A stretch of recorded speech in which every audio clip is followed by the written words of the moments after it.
Kia ora, te iwi e haere ake nei I te karere no ngā rangi whakatāne I Manatū Tia I te kotahirau ono te koutou I te pakanga o te tarata, he pakanga I hinga I te maha o ngā uri o te whakatōhea. I whakahaere te rōpu kākāriki I tētahi hui motuhake I te ata nei, I tō rātou taha ngā whānau o te tokotoru no Aotearoa e puritia ana e ngā opetaua o Iharaia I tēnei wā. Kei poi hākina hau kei te whitikina e te rā kāmutu I konei au ina pōra mo te tukinga nui a ngā kapa riki toa o Ahitereiria I te whakataitai NRL. Engari, I te whaiki au I tētahi tua wahine no te tai rāwhiti. Mo te ronga atu, kia mau tonu mai rā.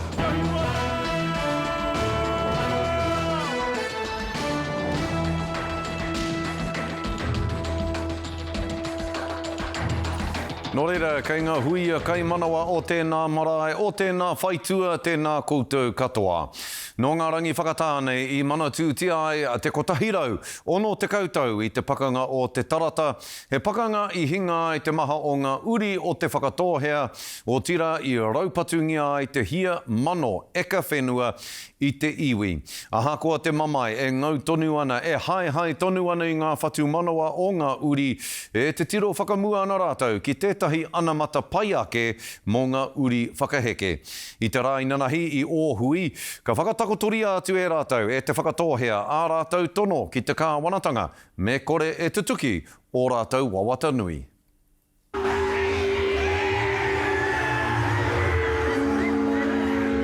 He whakaore ngā whenua.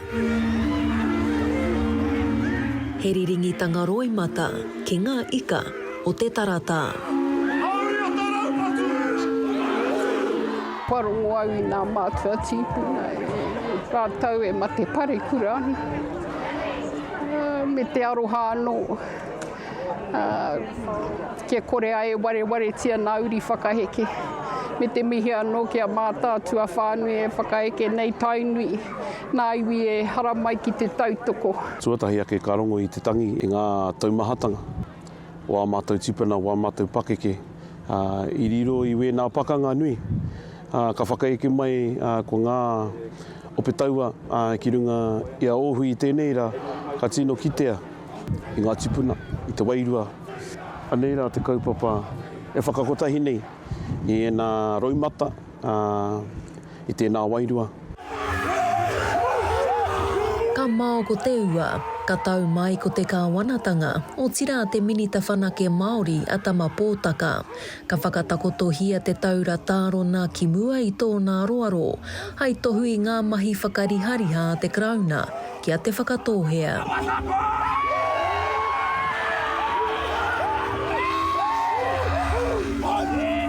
E konei te taura, e whakatauira nei ai ngā mahi a te krauna I tērā wā, me moko. Me tēnei iwi taurikura rangatira whakatōhea, me te mahara hoki ki e rā mahi. I tēnei wā, kua rangona e au, kua ki te aku taringa whakarongo, kua rongo e aku karu titiru. E tama, e mau nei, I o ringa te taura, taro. E hora ia te whakatōhea wō rātou tōmina ki mua tonu I te kāwanatanga, ko tētahi ko te whakahokitanga mai o tō rātou maunga. Mea kāre tai te whakahoki mai a te tarata, if that's not possible, but everything's possible. Whakahoki mai a mātiti.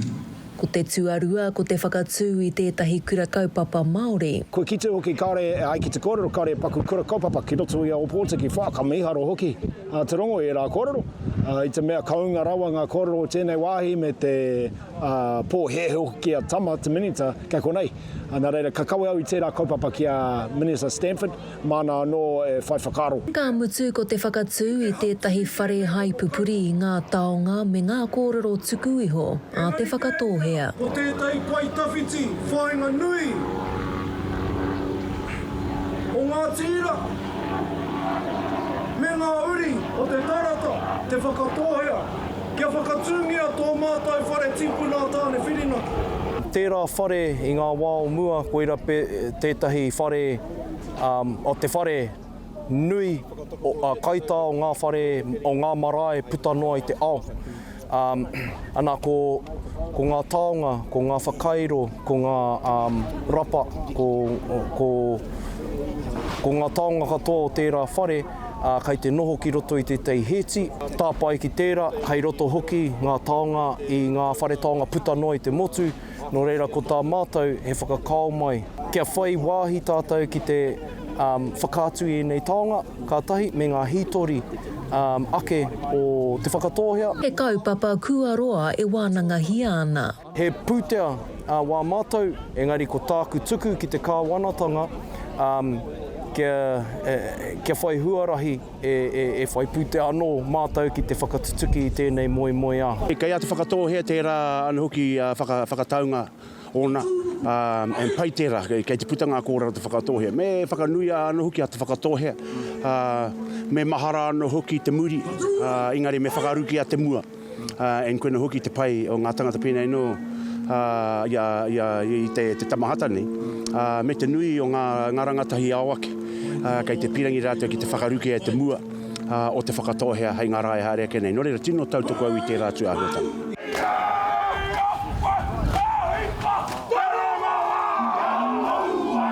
He iwi e whē ki te nei i tōna anamata.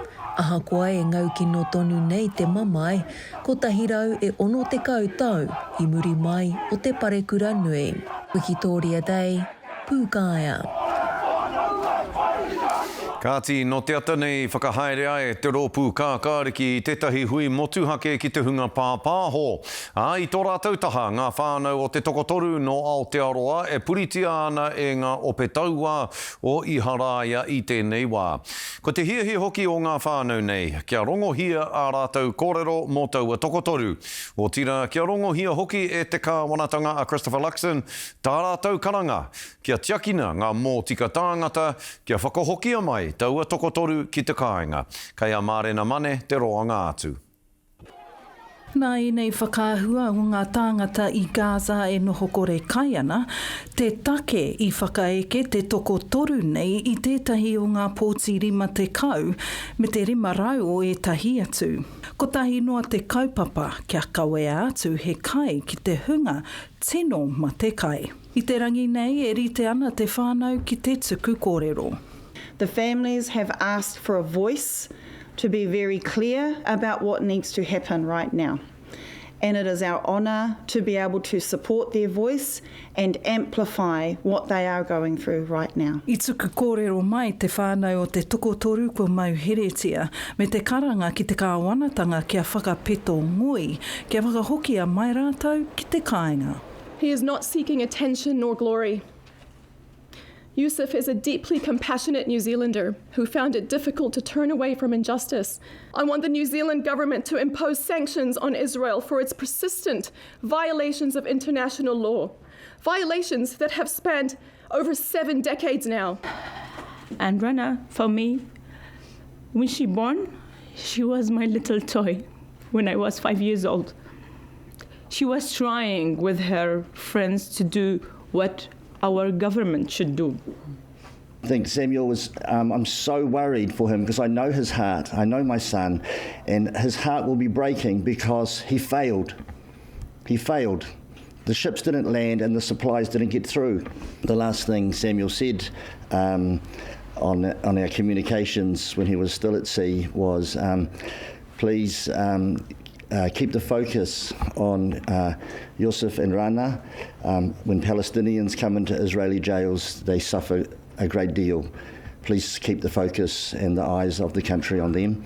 Haere tonu te karanga me ngā tono ki te kāwanatanga. Ko tērā te tino karanga o ēnei ngā whānau. Ko tēnei te mahi o te ao. Haere tonu te mahi. Au e te whakamā a Luxon. Whai muri mai tēnei kōrero ki te ao papāho ka puta Winston Peters ki Pukamata. He whakaparaha ko ia Chloe, he whakawākanga i te tokorua me tana ki. He maumau wā, he maumau moni tāke ki te whakatika i ngā raru. Nā rātou anō, te raru i Kimi. To make that crystal clear, our country, all countries, have a legal obligation to uphold the Genocide Convention and to stop genocide unfolding before our very eyes. I nai nei ke te noho puku a Youssef raua ko Rana, hei tohu I tō raua ko tahitanga ki tō raua na iwi I Gaza. Can see the genocide and the starving kids in Gaza, Palestine, and not react and not do anything. It's like, it's impossible to anybody see that and not do anything. E tipu ana te māharahara e hara noa kia hau maru te tokorua, engari mo te kawe I tētahi kawenga I rahua te kāwanatanga ki te whakatutuki. A e whakahāwea tia rātou mo tā rātou nangana. Mārena mane, te karere. E te iwi kia tahuri ake tātou ki tā tātou pū, kōrero tōranga pū o te rānei kia Shane Jones o Aotearoa tuatahi. Tēnā koe, matua Shane, e mihi ana kia koe. Kia ora, tēnā tātou. E hoa, ko te tokotoru no Aotearoa kua maunei I te ope taua o Iharaia. Nā, ko Winston Peters, te kaiarahi I Aotearoa tuatahi tētahi e ki ana ki ngā kākāriki. Ko tā rātou hui te taha o ngā whānau o taua tokotoru ki te hunga pāpāho I te ata nei. E hoa, kia whai piro tōranga pū noiho. E aha na koutou te kāwanatanga hei whakahoki mai I taua tokotoru ki te kāinga kātahi kārua. Kei te whakai koe ki tā winitana I ki ai. He mea whai piro tōranga pū noiho nei tēnei mahi a ngā kākāriki I te ata nei. Waiho, ko te taha ki ngā kākāriki ki a rātou pahupahu ai. Hoki mai ki te tokorua nei, I whakatau I wāinga tonu I a rātou anō me whakapā te ihu, o rātou ihu ki roto I tēnei tai ao kairiri.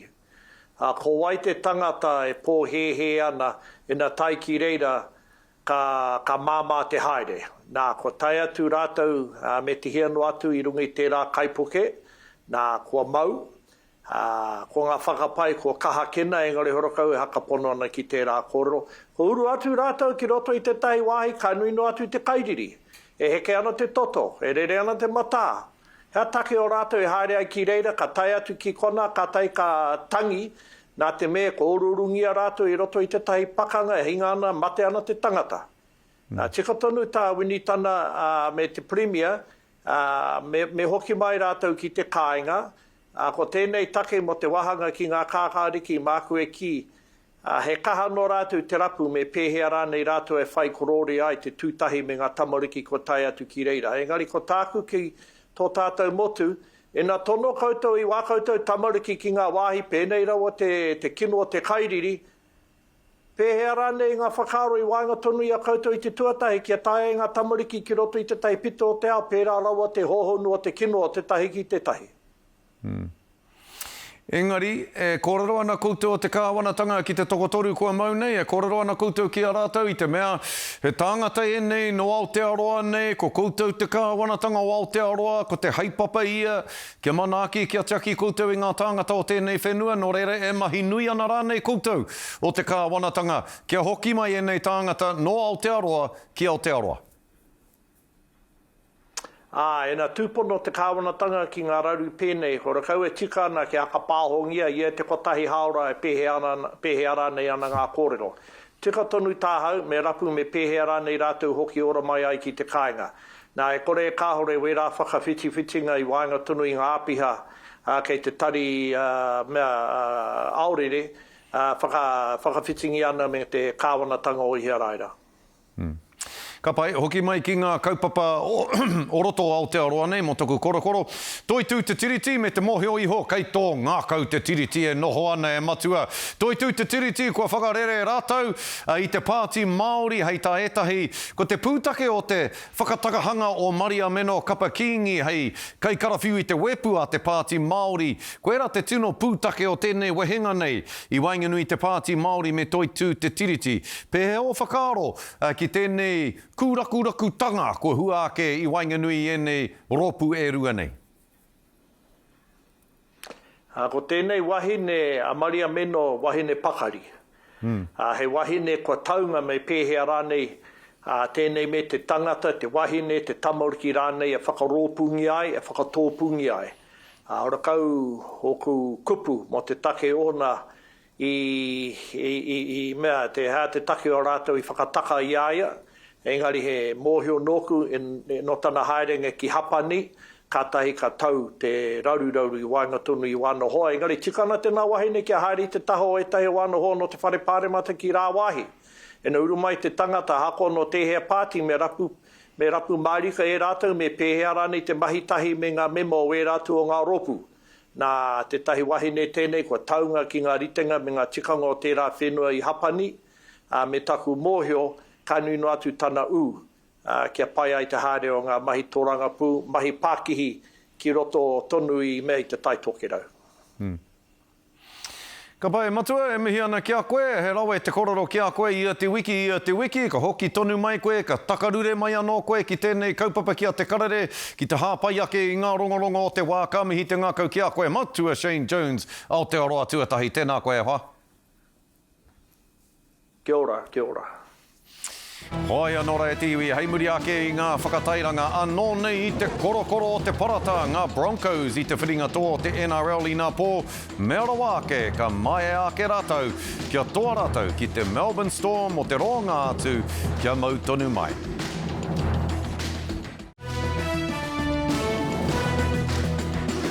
Hoki mai anō ki te karare, anō nei te korokoro o te parata ngā Broncos i te whiringa tō o te NRL i ngā pō. Mea rawa ake, ka mai ake kia toa rātou ki te Melbourne Storm. I te mutunga o te haurua tuatahi i muri ke ngā Broncos, rua tekau mā rua ki te tekau mā rua. Engari i ora anō rātou i te haika nei i a Reece Walsh, nāna hoki ka puta ake rātou i te raru ki te ara o te angitu. Aha koa tokorua ngā pou arahi i te kapa i whara, ka manawa nui tonu ngā Broncos, kia riro i a rātou te ipu whakaihu waka. Nō reira kāre kore i te mātai atu ngā karu maha o tēnei whenua ki te whiringa tō te NRL i ngā pō i poi hākena. I te mutungi ho katoa ko ngā Broncos e rua tekau mā ono ki te rua tekau mā rua, koe rā ngā kau te whakamutunga. Hioi e hara i te mea koe rā anake te kēmu i aro nui tiai e tātou i ngā pō. Mō te roanga ke e hoama me whakawhiti atu tātou ki poi hākena ki te tau tūrairaka nei no Tūranga FM ara kia Mātai Smith. Mātai e hoa tuatahi ake, nā te aha koe i tai atu ai ki reira, i pōhehe katoau.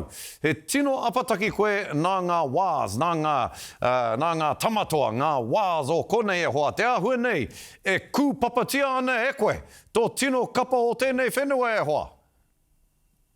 Te manahau, e hara i te kūpapa, he mahi kaupapa ke e hoa. Kaupapa, ka mutu i te korenga o taku tīma ngā wās i konei, me tautoko awau i te tahi atu hoiho, nera. Ma te tīma tahi, ora tīma rua i te kapa o ngā Broncos. Hioi, kāre au i tai mai ki te taunaki i te tīma tāne anake. E hara, i mātai atu a mātai ki te tīma wahine ke. Nā te mea e whai wāhi ana tētahi kaupoihene no te tai rāwhiti ki tēnei kapa. I kapohia e au ona kare āroto me ona mātu anō hoki i mua i te tukinga nui. Kua tōia mai te rā i rangi tukia i te tai rāwhiti ki poi hākina i a Azalea Maka. Aha koa ko te tikanga i a ka noho ai ki te pai whakakapi. He whakaharatau toru te mahi, anō nei ka tākoro ai ia. Fingers crossed, but no, the girls are preparing well, everyone's done everything right, so I'm backing them. If I do get on, I'll give it my all, and if not, I'll give it my all on the sideline. Kei te taha o te papatākaro ko ona mātua, me te tūmanako ka ki te rātou i tā rāua kōtiro e parahuti haere ana. It has been exciting for us. We came over in July to watch her. Didn't get a game, but that's okay. We got to watch her in Hamilton play against the Warriors for her debut, so that was cool. We're here now and wouldn't be anywhere else.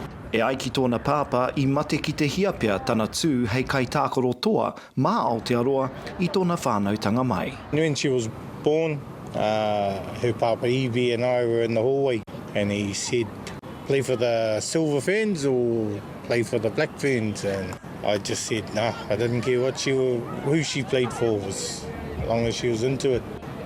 Yeah, she's playing for the Broncos now. Never would have thought that.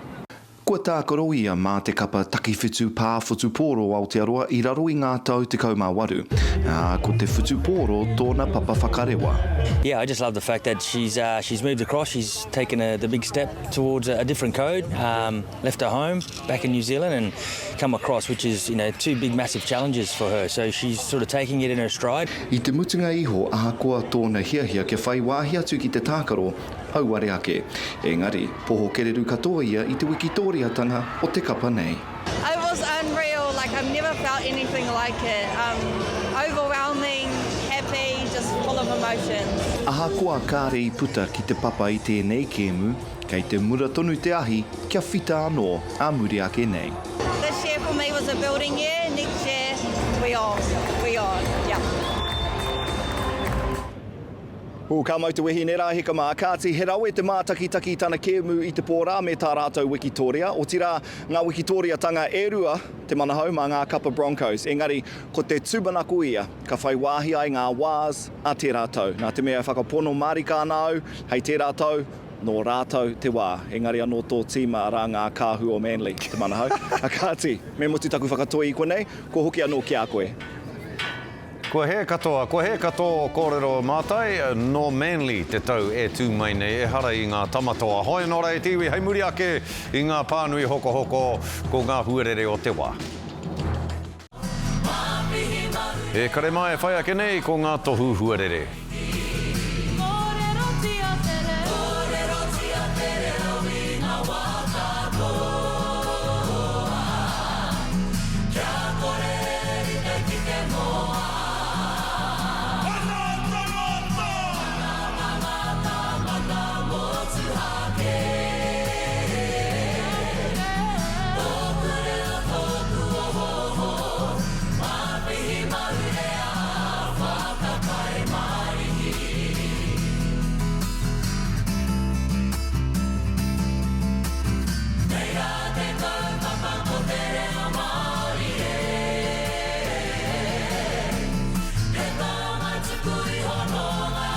Kuia tā te karare I tēnei rā e mihi ana kia ora tātou katoa.